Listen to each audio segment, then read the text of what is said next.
ওকে কোনো কিছুতেই বাধা দেওয়ার এখতিয়ার কেউ রাখতে পারে না। ঈদে মুক্তির তালিকায় থাকা সিনেমাগুলোর মধ্যে রয়েছে শাকিব খানের তুফান আর শবনম বুবলির রিভেঞ্জ।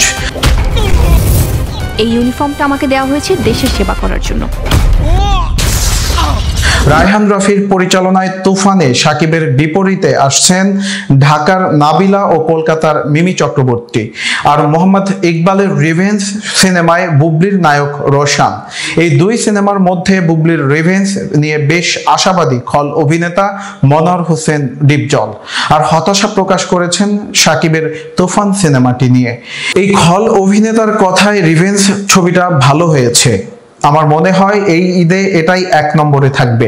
তুফান ছবি আগেও অনেক নাম হয়েছে, আমি তো এই ছবির গল্পটা জানি না, তবে এটি যদি রিমেক হয় তাহলে এটি চলার কথা না।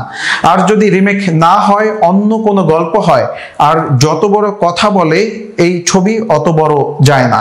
কথা কম বলা ভালো, ছবি দেখেই তো দর্শক বলবে ভালো না মন্দ। আমি যতটুকু আওয়াজ পেয়েছি অত ভালো হয় নাই, যার জন্য হল মালিকরাও কম চাপছে ছবিটার পেছনে। তিনি আরো বলেন, ঈদের 1 নম্বর ছবি হবে রিভেঞ্জ। সেন্সর বোর্ডের সদস্যরা ছবিটি দেখে বেশ প্রশংসা করেছে। তারাও বলেছে ঈদের সেরা ছবি হবে এটি। এই ছবির জন্য আমার শুভকামনা থাকবে।